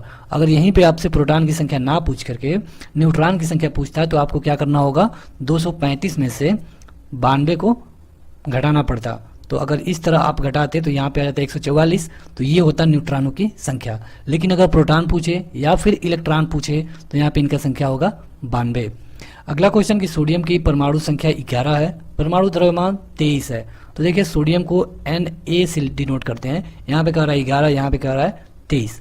तो इसमें इलेक्ट्रॉन, न्यूट्रॉन और प्रोटॉन की संख्या कितनी होगी। तो देखिए यहाँ पे इलेक्ट्रॉन कितना होगा, तो यहाँ पे जो यहाँ पे लिखा गया होता है नीचे, मतलब कि परमाणु संख्या ये बराबर होता है जो उसमें प्रोटॉन होता है, और प्रोटॉन किसके बराबर होता है, तो इलेक्ट्रॉन के बराबर। अब यहाँ पे न्यूट्रॉन कैसे निकलेगा, तो आपको जो परमाणु भार दिया गया है उसमें से प्रोटॉनों की संख्या को घटानी होती है और आपका निकल जाएगा जो न्यूट्रॉन दिया है वो, यानी कि 12। यहाँ पे देख सकते हैं 11, 12 और 11 है। तो अगला क्वेश्चन कि 92 यूरेनियम 238 में प्रोटॉनों की संख्या कितनी है। तो देखिए यहाँ पे जब प्रोटॉनों की संख्या निकालनी है तो प्रोटॉनों की संख्या यहाँ पे ये गलत दिया गया है। प्रोटॉनों की संख्या अगर पूछेगा तो आपको 92 ही हो जाएगा, क्योंकि यहाँ पे जितना दिया गया वही इसके प्रोटॉनों की संख्या हो जाएगी। यहाँ पे इसको प्रोटॉन ना पूछ के न्यूट्रॉन पूछना चाहिए, जो टाइपिंग मिस्टेक है। तो यहाँ पे अगर न्यूट्रॉन पूछेगा तो क्या करना है आपको, 238 में से लेस कर देंगे 92 को, यानी 641। ये किसका वैल्यू हो जाएगा, न्यूट्रॉन का। तो इस तरह हमने कई बार एक ही चीज़ को बता दिया। अगर आप वीडियो को 2 से 3 बार देख लेंगे तो आपको सारी चीज़ें क्लियर हो जाएंगी। और बढ़ते हैं आगे, उससे पहले आपसे एक रिक्वेस्ट, यहाँ पे वीडियो के बीच बीच में कहीं कहीं कुछ ऐड आ रहे हैं और इसके लिए आपको यहाँ पे स्किप करने का बटन मिलता है। तो अगर आप वीडियो देख रहे हैं तो आप इसे स्किप मत करिए। स्किप नहीं करेंगे तो आपको कम से कम 10 सेकंड का रेस्ट भी मिलेगा, और इसी जो ऐड होता है इसी से चैनल के पास कुछ रेवेन्यू आता है, जिससे कि आपको फ्री में स्टडी मटेरियल हम उपलब्ध करा पाते हैं। अगला क्वेश्चन है किसी तत्व के परमाणु भार से संबंधित सबसे अधिक उपयुक्त कथन कौन सा है। परमाणु भार से रिलेटेड है, तो परमाणु भार बराबर क्या होता है। देखिए परमाणु भार बराबर हमने कई बार बताया कि जो न्यूट्रॉन है वो प्रोटॉन को जोड़ देंगे तो ये हो जाएगा परमाणु भार के बराबर। तो इसी को लिखा गया है कि द्रव्यमान संख्या के विपरीत एक तत्व का परमाणु भार भिन्न हो सकता है। देखिए भिन्न होने का क्या मतलब है, जब यहाँ पे इसमें कम इलेक्ट्रॉन रहेंगे ये अगर कोई आवेशित रहेगा तो वहाँ पे प्रोटॉनों की संख्या पर भी डिफेक्ट पड़ता है और वहाँ पे इसका जो द्रव्यमान संख्या वो भी डिफेक्ट हो सकता है। अगला क्वेश्चन कि परमाणु की प्रभावी त्रिज्या कितनी होती है, तो 10⁻⁻10 मीटर। अगला क्वेश्चन कि 11 सोडियम 22 में एक बीटा कण के उत्सर्जन के बाद आपको क्या मिलेगा, तो देखिए 11 सोडियम 22, यहाँ पे हमने अगर एक बीटा कण निकाले तो हमने अभी आपको पीछे बताया था कि अगर बीटा कण निकलता है तो जो परमाणु क्रमांक होता है इसमें 1 की वृद्धि हो जाती है, मतलब ये हो जाएगा 12 और ये जो ऊपर है 22 है तो 22 का 22 बना रहेगा। अब यहाँ पे 11 होता है सोडियम का और 12 किसका होता है, तो 12 होता है मैग्नीशियम का, अगर आपको याद हो तब, तो ये हो जाएगा मैग्नीशियम। अब आपके लिए आपका दूसरा क्वेश्चन, आप हमें नमक का जो फार्मूला होता है कमेंट करके बताइए। ये दूसरा क्वेश्चन है। पहला क्वेश्चन हमने पूछा था कि जो प्रोटॉन की खोज किसने किया है, तो हमने उस वीडियो में ही बता दिया है, गोल्डस्टीन ने, लेकिन इसका कमेंट करके आप बताइए। अगला क्वेश्चन है कि यदि किसी रेडियोधर्मी पदार्थ की मात्रा को दोगुना कर दिया जाए तो रेडियोधर्मी क्षरण की दर क्या होगी, तो देखिए अगर पदार्थ को दोगुना 4 गुना 10 गुना कर देंगे तो जो उसमें क्षरण की दर है उस पर कोई डिफेक्ट नहीं पड़ेगा। हम इसको आसान भाषा में बता दे रहे हैं, एकदम आसान भाषा में। देखिए रेडियोधर्मी पदार्थ का ये मतलब होता है कि अगर ये 5 किलो है और इसका जो टाइम पीरियड है ये अगर 1 साल है तो 1 साल बाद ये घट के हो जाएगा 2.5 किलो, फिर 1 साल बाद घट के हो जाएगा 1.25 किलो, फिर 1 साल बाद घट के हो जाएगा 0.62 किलो, मतलब कि हर 1 साल बाद में वो जितना रहेगा उसका आधा हो जाएगा। ठीक, तो इसका रेट कितना है, रेट है 1/2, क्योंकि आप देख रहे हैं कि जो 5 किलो था 2.5 किलो हो गया। ठीक, तो अगर 2.5 बटे इस तरह 5 करें तो कितना आ जाएगा 1/2। लेकिन अगर यही चीज 10 किलो या फिर 100 किलो भी रहेगा, वैसे हम दोगुना करते हैं, केवल कह रहा है कि दोगुना कर दें, तो अगर इस 5 किलो को हम 10 किलो ले लेते हैं तभी यह 1 साल बाद कितना हो जाएगा, 5 किलो हो जाएगा, क्योंकि 1 साल बाद इसको आधा होना ही होना है। अब इसका अगर आप रेट निकालेंगे तो 5/10 करेंगे तभी कितना आएगा, उतना ही, मतलब जितना इसका क्षरण का दर यहाँ पे था वही क्षरण का दर इतना है। मतलब कि इसकी मात्रा कोई भी हो, 10 गुना 50 गुना 100 गुना 1000 गुना, जो इसका रेट है उस पर कोई डिफरेंस नहीं पड़ेगा। 1 साल बाद उसको आधा होना है तो आधा हो जाएगा, 100 किलो रहेगा तो 50 किलो होगा और 1 लाख किलो रहेगा तो 50,000 किलो होगा। अगला क्वेश्चन कि एक रेडियोएक्टिव पदार्थ की अर्ध आयु, देखिए जो अभी हम टाइम पीरियड की बात कर रहे थे 1 साल, उसको कहा जाता है अर्ध आयु, 4 महीने है, तो इस पदार्थ के 3/4 भाग को क्षय होने में कितना समय लगेगा, 3/4 भाग को, तो देखिए 3/4 भाग का मतलब कि अगर हम 10 किलो ले लेते हैं तो इसका 4 महीना बाद ये कितना बचेगा, अगर यहाँ पे 4 महीना बीत जाए तो ये बच जाएगा 5 किलो, क्योंकि 4 महीने बाद ये आधा हो जाएगा, फिर 4 महीने बाद कितना बच जाएगा 2.5 किलो। अब 10 का 3/4 कितना होगा ये आप पहले निकाल लीजिए, तो ये 10/4 का मतलब कि इससे अगर आप डिवाइडेशन करते हैं तो 2.5 और यहाँ हो जाएगा 7.5, यानी कि इतना भाग कब तक खत्म हो जा रहा है ये पूछा गया आपसे। तो देखिए 10 किलो था, अब बच गया है 2.5 किलो, तो कितना खत्म हो गया, 10 में से अगर 2.5 आप निकाल देंगे तो कितना हो जाएगा 7.5, यानी कि 7.5 खत्म हो चुका है। और हमको क्वेश्चन में यही पूछा जा रहा था कि कब तक 7.5 किलो खत्म हो जाए, तो कितना टाइम लगा, 4 महीने ये और 4 महीने ये, कुल मिला के 8 महीने लगा। अगला क्वेश्चन कि पृथ्वी की आयु का आकलन किससे किया जाता है, तो पृथ्वी की आयु ही नहीं कोई भी चीज जो ज्यादा दिनों की है इसका आकलन करने के लिए यूरेनियम डेटिंग या फिर कार्बन डेटिंग का प्रयोग किया जाता है। जैसे अगर ये पता करना हो कि हमारे यहाँ पृथ्वी पे डायनासोर कब थे, तो वहाँ पे हम या तो यूरेनियम डेटिंग का प्रयोग कर सकते हैं या फिर कार्बन डेटिंग का भी प्रयोग करके ज्ञात कर सकते हैं। अगला क्वेश्चन कि परमाणु बम का आविष्कार किसने किया था, तो परमाणु बम का आविष्कार किया गया था आर्टो हन के द्वारा। स्टार मार्क कर लीजिएगा, कई बार पूछा जा चुका है। और जो लोग इस वीडियो को लाइक नहीं किए हैं जरूर लाइक कर दें, और इस तरह की वीडियो और भी अपलोड है, लिंक डिस्क्रिप्शन में दिया गया है। अगला क्वेश्चन है कि परमाणु शक्ति संयंत्र कौन से सिद्धांत पे काम करता है, तो देखिए अभी हमने बताया परमाणु शक्ति संयंत्र काम करता है विखंडन पे, मतलब कि जो परमाणु बम बनता है विखंडन की अपक्रिया पे बनता है, और जो संलयन होता है इस पे कौन क्या बनता है, तो संलयन पे बनता है हाइड्रोजन बम। हाइड्रोजन बम कहिए या फिर जो सूरज है, सौर ऊर्जा जो हमको मिलती है ये भी नाभिकीय संलयन से ही मिलती है।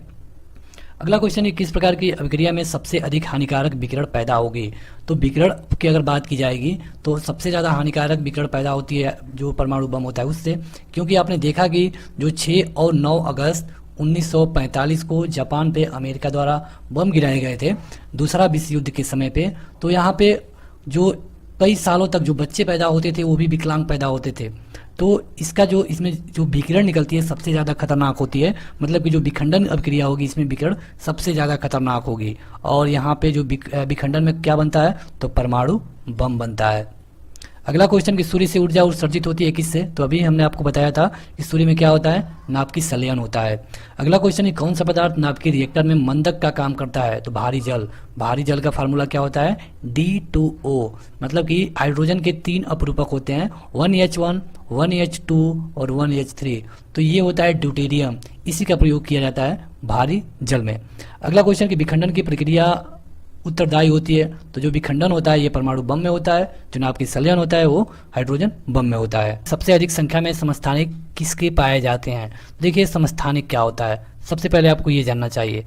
एक होता है समस्थानिक, एक होता है संभारिक। तो नाम से याद है, संभारिक मतलब कि भार बराबर। जैसे कि अगर यहाँ पे कोई तत्व लिखा गया है, कोई परमाणु, यहाँ पे x है और यहाँ पे z है, इसके पास भी अगर 20 है परमाणु भार, इसके पास भी 20 परमाणु भार है, यहाँ पे चाहे जो भी हो 9 और 10 ये दोनों अलग अलग हो, तो यहाँ पे इस तरह के जो परमाणु होगा या फिर तत्व होगा उसको कहेंगे संभारिक। संभारिक मतलब कि यहाँ पे आप देख सकते हैं कि इसका परमाणु भार क्या है, बराबर है। परमाणु भार बराबर मतलब कि ये होता है संभारिक। अब देखिए परमाणु भार किसके बराबर होता है, यहाँ पे हम अच्छे तरीके से लिख देते हैं। यहाँ पे देखिए परमाणु भार बराबर होता है, तो परमाणु भार बराबर होता है जो प्रोटॉन होता है और प्लस न्यूट्रॉन, ये दोनों को अगर जोड़ दिया जाए तो परमाणु भार के बराबर हो जाता है। एक होता है समस्थानिक, जैसा कि इसमें पूछा गया था, तो सबसे अधिक समस्थानिक होता है पोलोनियम के पास। समस्थानिक में ये होता है कि 1H1, 1H2। तो यहाँ पे आप इसमें देखेंगे कि दोनों का ये जो परमाणु क्रमांक है ये तो बराबर है, लेकिन ये जो भार है दोनों अलग अलग है। यानी जिसका परमाणु क्रमांक बराबर हो लेकिन परमाणु भार अलग अलग हो, इसे कहेंगे समस्थानिक। जिसमें परमाणु भार बराबर हो इसे कहेंगे संभारिक। तो दो चीज़ें बार बार पूछी जाती हैं, परमाणु क्रमांक समस्थानिक और संभारिक।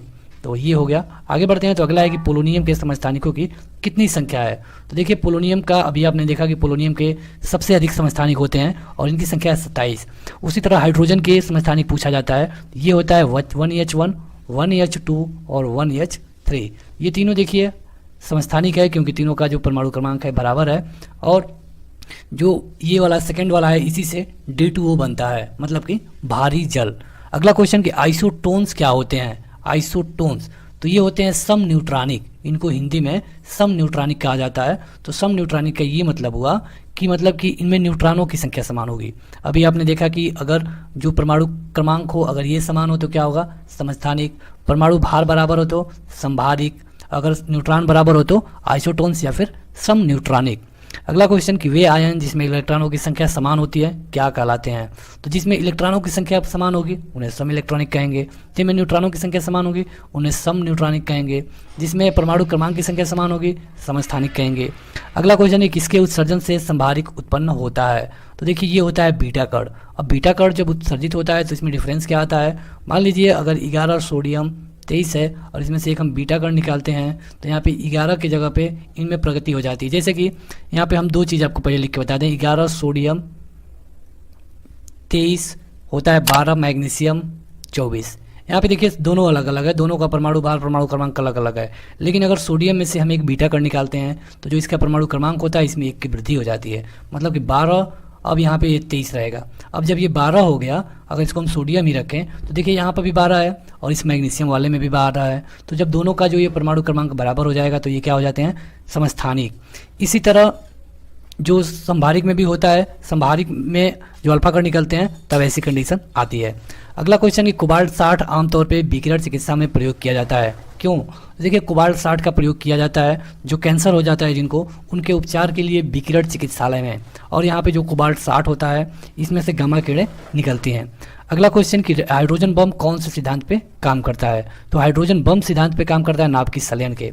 जैसे कि सौर ऊर्जा में भी जो सूर्य है उसमें से जो आपको सौर ऊर्जा मिलती है, यहाँ पर भी नाभिकीय संलयन की क्रिया होती है। नाभिकीय संलयन में क्या होता है? तो नाभिकीय संलयन में ये होता है कि दो छोटे छोटे नाभिक जुड़ करके एक बड़ा नाभिक बनाते हैं। इसके उलट एक होता है नाभिकीय विखंडन, जिसमें क्या होता है कि एक बड़ा नाभिक टूट के छोटे छोटे नाभिकों में बंट जाता है। तो ये होता है नाभिकीय विखंडन, जैसे कि परमाणु बम में होता है। अगला क्वेश्चन कि एक रेडियोधर्मी पदार्थ की अर्ध आयु 10 दिन है, मतलब कि ये 10 दिन में हो जाएगा आधा। इसका मतलब क्या है? तो इसका मतलब ये है कि देखिए अगर वो जो रेडियोधर्मी पदार्थ है 100 किलो का होगा, तो 10 दिनों बाद ये क्या हो जाएगा, 50 किलो का हो जाएगा। फिर 10 दिनों बाद ये क्या होगा, तो 25 किलो का हो जाएगा। मतलब कि इसको 3/4 भाग होने में, तो 100 का 3/4 आप निकालेंगे तो आएगा 75। 3/4 भाग अगर आप निकाल लीजिए यहाँ पे तो आएगा 75, यानी 75% इसका भाग खत्म हो गया, क्योंकि 100 था और 25 बचा है। तो कितना दिन लगा, 10 दिन यहाँ पे, 10 दिन यहाँ पे, मतलब कि 20 दिन में कितना खत्म हो जाएगा, 3/4 भाग। बचेगा कितना, 1/4 भाग। अगला क्वेश्चन कि एक रेडियोधर्मी तत्व जिसके भारत में सबसे बड़े भंडार पाए जाते हैं, तो ये है थोरियम। कलपक्कम के फास्ट बीडर रिएक्टर में किस तरह का ईंधन प्रयोग किया जाता है? तो यहाँ पे जो कलपक्कम है एक जगह का नाम है, यहाँ पे जो ईंधन प्रयोग किया जाता है ये होता है समृद्ध यूरेनियम। अगला क्वेश्चन कि कैंसर, रक्त कैंसर मतलब जिसको कि ल्यूकेमिया कहते हैं, को नियंत्रित करने के लिए उपयोगी किया जाने वाला रेडियो आइसोटोप्स कौन सा है? तो अभी हमने आपको बताया कि जब कैंसर होता है तो कोबाल्ट 60 का प्रयोग किया जाता है। क्यों? क्योंकि इसमें से गामा किरणें निकलती हैं। अगला क्वेश्चन कि अम्ल वह पदार्थ है, तो देखिए जो अम्ल होगा वो हमेशा प्रोटॉन देगा, जो क्षार होगा, देखिए अगर इसको हम लिखें तो ये अम्ल हो जाएगा, अगर क्षार की बात करें तो इस तरह डिनोट होगा।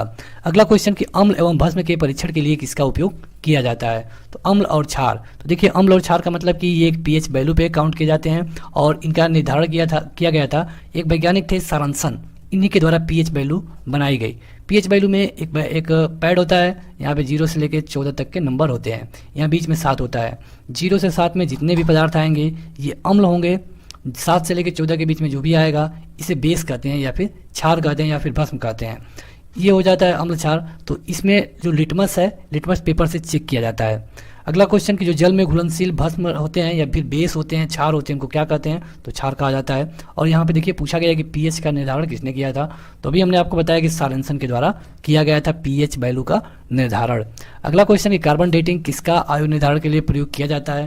तो देखिए कोई भी चीज़ कितनी पुरानी है, जैसे एक वैज्ञानिक को एक हड्डी मिल गई, अब ये हड्डी पता चल गया कि ये किसी वैसे जानवर की है जो इस समय अस्तित्व में नहीं है, तो अब कैसे पता चलेगा कि इसकी लगभग आयु कितनी है जो हड्डी हमको मिली है? तो ये पता चलता है कार्बन डेटिंग से। अगला क्वेश्चन है किसी तत्व के समस्थानिकों के बीच अंतर किन के अलग अलग उपस्थिति के कारण होता है? देखिए समस्थानिक मतलब क्या होता है? तो समस्थानिक मतलब कि जिनके परमाणु क्रमांक बराबर हो। तो अगर इनके बीच न्यूट्रॉनों में डिफरेंस होता है तभी समस्थानिक होने के चांसेस बढ़ जाते हैं। अगला क्वेश्चन है किसी परमाणु नाभिक का आइसोटोप वह नाभिक है जिसमें प्रोटॉनों की संख्या वही रहेगी परंतु न्यूट्रॉनों की संख्या भिन्न हो जाती है, देखिए आइसोटोप कहा गया है। अगला क्वेश्चन कि हाइड्रोजन की रेडियो सक्रिय समस्थानिक को क्या कहते हैं? देखिए हाइड्रोजन के 3 समस्थानिक होते हैं और हमने ये शुरू में ही आपको बता दिया था कौन कौन, 1H1, 1H2, 1H3। तो ये होता है ड्यूटेरियम, ये होता है ट्राइटेरियम। तो यही पूछा गया है कि जो हाइड्रोजन का रेडियो सक्रिय समस्थानिक होता है इसे क्या कहते हैं? इसे कहा जाता है ट्राइटियम, इसे क्या कहा जाता है? ड्यूटेरियम। और हाइड्रोजन के कितने समस्थानिक होते हैं? तो 3, हम शुरू से ही आपको बताते आ रहे हैं। अगला क्वेश्चन कि जल में सामान्य लवण मतलब कि कॉमन साल्ट के घोल को क्या होते हैं? देखिए जो नमक होता है अगर इसको घोल दिया जाए तो ये उसमें सोडियम का धनायन देगा और क्लोरीन का ऋणायन देगा, क्योंकि आपको पता है कि NaCl मतलब कि नमक होता है और जब इसे हम अलग अलग करेंगे तो Na+ हो जाएगा और Cl- हो जाएगा। अगला क्वेश्चन कि लवण जो जल को अवशोषण करता है क्या कहलाता है? ये कहलाता है हाइग्रोस्कोपिक लवण। पीएच मूल्यांक दर्शाता है, तो पीएच से क्या पता चलता है? जिनका खोज सारेंसन द्वारा किया गया था, तो पीएच से ये पता चलता है कि जो घोल की आप बात कर रहे हैं वो अम्ल है कि क्षार है। अगर 0 से 7 के बीच होगा तो अम्ल होगा, अगर 7 से 14 के बीच होगा तो क्षार होगा, 7 पे होगा तो न्यूट्रल होता है। अगला क्वेश्चन कि H2O और जलीय NaOH से भरी परख नलियों के विलयन में विभेद कैसे किया जा सकता है? मतलब कि एक में रखा है जल, एक में रखा है NaOH, मतलब कि ये अम्ल हो जाएगा, ये क्षार हो जाएगा। अगर इसे देखा जाए तो ये 7 से कमी होता है। तो इस कंडीशन में कैसे पता चलेगा कि कौन अम्ल है कौन क्षार है या फिर कौन पानी है और कौन NaOH है? देखने पे तो दोनों एक ही तरह दिखेगा। तो यहाँ पे लाल लिटमस को डालेंगे, जिसमें से लाल लिटमस नीला हो जाएगा, वो हो जाएगा अम्ल। अगला क्वेश्चन कि भिन्न भिन्न नियत तापों पे गैसों के आयतन दाब आचरण को दर्शाने के लिए आरेखित चक्र क्या कहलाता है? तो ये कहलाता है आइसोथर्मल्स। अगला क्वेश्चन कि आदर्श गैस की ऊर्जा किस पर निर्भर करती है? तो जो आदर्श गैस है इसकी ऊर्जा निर्भर करती है मोल की संख्या पे। अगला क्वेश्चन कि सभी गैसें शून्य आयतन प्राप्त करती है कब? तो जब सभी गैसों का आयतन जो ताप होता है -273 डिग्री सेंटीग्रेड होता है तब इनका आयतन हो जाता है 0। अब जो ये -273 डिग्री सेंटीग्रेड होता है इसी को कहा जाता है परम ताप। तो देखिए परम ताप का मान कितना होता है, तो -273 डिग्री सेल्सियस। और परम शून्य ताप का क्या होता है, तो यह सैद्धांतिक रूप से सबसे कम तापमान को कहते हैं परम शून्य। अगला क्वेश्चन है, गैसों के विसरण का नियम किसने दिया था? गैसों का विसरण नियम, तो ये दिया था ग्राहम ने। कई बार आपने केमिस्ट्री में पढ़ा होगा। अगला क्वेश्चन कि वायु से हल्की गैस कौन सी है? तो वायु से हल्की है अमोनिया। अगला कि किसी गैस का अणु भार उसके वाष्प घनत्व का कितना गुना होता है? तो जो उसका अणु भार होता है लगभग उसके वाष्प घनत्व का 2 गुना होता है। अगला क्वेश्चन कि ताप एवं दबाव की समान अवस्थाओं में विभिन्न गैसों के समान आयतन में किसकी संख्या समान होती है? देखिए अगर ताप और दबाव की समान अवस्था में जो विभिन्न गैस के समान आयतन में उनके जो अणु होंगे उनकी संख्या हमेशा समान होगी। अब यहाँ पे एक गैसीय समीकरण आपने पढ़ा होगा, PV बराबर है RT। यहाँ पे एक लगा दिया जाता है N। तो यहाँ पे आपको बताना है कि जो R होता है इसका मतलब क्या है। तो R है 1 मोल गैस का और इसको R द्वारा डिनोट किया जाता है। अगला क्वेश्चन कि वे पदार्थ जो जलकर ऊष्मा प्रदान करते हैं इन्हें क्या कहते हैं? तो इन्हें कहते हैं ईंधन। जैसे कि आप देखते हैं लकड़ी को जलाने पे ऊष्मा प्रदान होती है, तो लकड़ी एक तरह का ईंधन है। अगला क्वेश्चन कि कार्बन मोनोऑक्साइड तथा नाइट्रोजन गैस के गैसीय मिश्रण को क्या कहते हैं? तो ये क्वेश्चन आप स्टार मार्क कर लीजिएगा, कई बार पूछा गया है। माने CO+N2 इन्हें कहा जाता है प्रोड्यूसर गैस। अगला क्वेश्चन की सुरक्षा की दृष्टि से खाना पकाने वाली LPG गैस की सिलेंडर में क्या भरकर गंध युक्त बनाया जाता है? मतलब जो हम घर में यूज करते हैं सिलेंडर, गैस सिलेंडर, इसमें गंध नहीं होती है, लेकिन इसे केवल सुरक्षा की दृष्टि से इसमें कुछ मिलाया जाता है जिससे इसमें गंध आ जाए और ताकि अगर कभी ये लीकेज हो तो पता चले, तो गंध के लिए मिलाया जाता है मरकैप्टन को। अगला क्वेश्चन कि गोबर गैस में मुख्यतः क्या होता है? तो देखिए गोबर गैस में होता है मीथेन। मीथेन मतलब कि CH4, इसे कहा जाता है मार्स गैस। ये भी आप देख लेंगे, इसे मार्स गैस कहा जाता है। अगला क्वेश्चन कि LPG में कौन सी गैस मुख्य रूप से होती है? तो होती है ब्यूटेन। और गंध के लिए क्या मिलाई जाती है? मरकैप्टन। अगला क्वेश्चन है कि सभी अम्ल जल में घुल के क्या प्रदान करते हैं? तो देखिए सभी अम्ल अगर जल में घुलेंगे तो H आयन देते हैं, जैसे कि HCl है। HCl को अगर आप जल में घोलते हैं तो H+ और Cl- मिलता है। अगला क्वेश्चन कि भस्मों का स्वाद कैसा होता है? मतलब कि जो क्षार होते हैं उनका स्वाद कैसा होता है? ये होता है खारा। अगला क्वेश्चन है किसी एक सामान्य व्यक्ति के रक्त का pH वैल्यू है इतना से इतना। तो आपको यहाँ पे ये बताया गया है कुल मिला के कि जो सामान्य मनुष्य होता है उसका pH वैल्यू कितना होता है? 7.35 से 7.45। अब आपको बता सकते हैं क्या आप कि ये अम्ल है कि क्षार है? तो देखिए जो 7 से लेकर 14 के बीच होता है ये क्या होता है? क्षार होता है। अगला क्वेश्चन कि दूध का pH वैल्यू कितना होता है? 6.6। अब ये अम्ल होगा कि क्षार होगा? तो अम्ल होगा। अगला क्वेश्चन कि जो लवण अम्लीय हाइड्रोजन परमाणु या हाइड्रोक्सिल आयन से मुक्त होते हैं वो क्या कहलाते हैं? ये कहलाते हैं सामान्य लवण। और आगे बढ़ें उससे पहले देखिए इस वीडियो के बीच बीच में ऐड आ रहे हैं और यहाँ पे आपको स्किप करने का बटन मिलता है, तो आप इस जो ऐड आ रहे हैं उसको स्किप मत करिए। स्किप ना करने से देखिए आपको 10 सेकंड का रेस्ट भी मिलेगा और उसी ऐड से चैनल को रेवेन्यू भी प्राप्त होता है, जिससे हम फ्री में आपको वीडियो मटेरियल उपलब्ध कराते हैं। अगला क्वेश्चन है कि H2CO3 कैसा लवण है? जो H2CO3 है तो ये अम्लीय है। अब कैसे पता चलेगा? तो अगर इसमें हम लाल लिटमस डालेंगे तो उसे कर देगा नीला। जैसे कि अगला क्वेश्चन में कि कौन से लवण का जलीय विलयन लाल लिटमस को नीला कर देता है? तो ये है Na2CO3। अगला क्वेश्चन है कॉपर सल्फेट का जलीय घोल प्रकृति में अम्लीय होता है, क्यों? तो देखिए क्योंकि जो लवण में हाइड्रोलिसिस पाया जाता है जैसे कि HCl है, इसीलिए ये एक अम्ल है और इसीलिए ये जो इसका जलीय घुलनशील होता है ये अम्लीय होता है। अगला क्वेश्चन कि स्थिर ताप पे किसी गैस का आयतन कम करने पर उसका क्या बढ़ जाएगा? तो अगर आप ताप को स्थिर रखें, मतलब कि ताप जितना पहले था उतना अभी है, लेकिन अगर उसका आयतन कम करते हैं तो उसका दबाव बढ़ने लगता है। ये आपको डायरेक्ट याद ही करना होगा, ये कई बार परीक्षाओं में पूछा गया है। अगला क्वेश्चन कि सामान्य ताप एवं दाब पे गैसों की समान आयतनों के अणुओं की संख्या समान होती है, तो यह कौन से नियम के अनुसार है? तो ये है एवोगाड्रो की परिकल्पना के अनुसार। अगला क्वेश्चन कि भूरा कोयला मतलब कि ब्राउन कोल के नाम से किसको जाना जाता है? तो ये है लिग्नाइट। लिग्नाइट के बारे में कई बार पूछा जा चुका है। इनफैक्ट आप देखेंगे कि जो भी क्वेश्चन यहाँ पे हम लेके आए हैं सारे क्वेश्चन पूछे जा चुके हैं।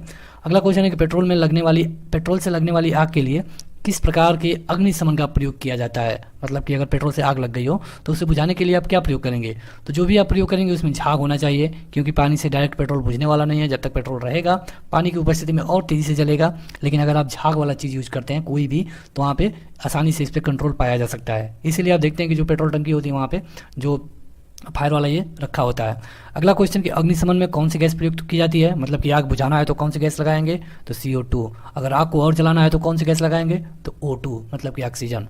अगला क्वेश्चन कि प्रति ग्राम ईंधन द्वारा मोचित ऊर्जा की दृष्टि से सर्वोत्तम ईंधन कौन सा है? प्रति ग्राम ईंधन द्वारा ज़्यादा से ज़्यादा ऊर्जा निकले तो ये है हाइड्रोजन। अगला क्वेश्चन कि प्रोड्यूसर गैस, तो देखिए अभी आया था CO+N2, हमने कहा कि आप इसे स्टार मार्क करिए, कई बार पूछा जाता है। देखिए इस वीडियो का PDF उपलब्ध नहीं होगा, लेकिन इस तरह की ढेर सारी वीडियो का PDF उपलब्ध है और आपको एक वेबसाइट मिलेगी सरकारी एग्जाम, उसके बाद आपको लगाना है .me। हालांकि ये लिंक आपको इसी वीडियो के डिस्क्रिप्शन में मिलेगा, यहाँ पे आप जाते हैं तो आपको ढेर सारा स्टडी मटेरियल मिल जाता है। अगला क्वेश्चन कि LPG का पूरा नाम क्या है? तो LPG का पूरा नाम होता है लिक्विफाइड पेट्रोलियम गैस।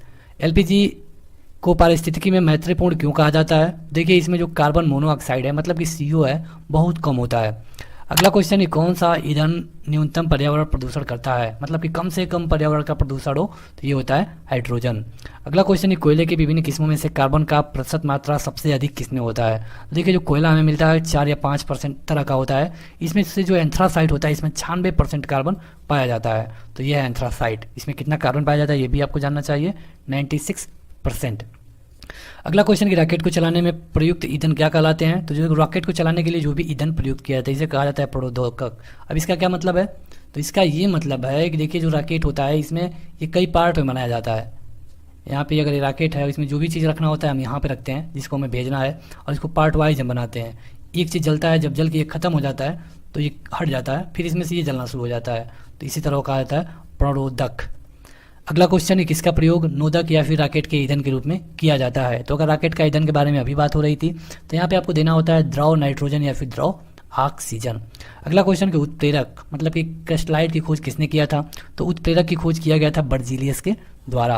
अब उत्प्रेरक क्या होते हैं? देखिए ऐसा तत्व जो किसी क्रिया को बढ़ा दे, मतलब उसका जो रिएक्शन है उसकी गति को बढ़ा दे लेकिन उसमें खुद भाग ना ले, उसे कहा जाता है उत्प्रेरक, और इसकी खोज किया गया था बर्जीलियस के द्वारा।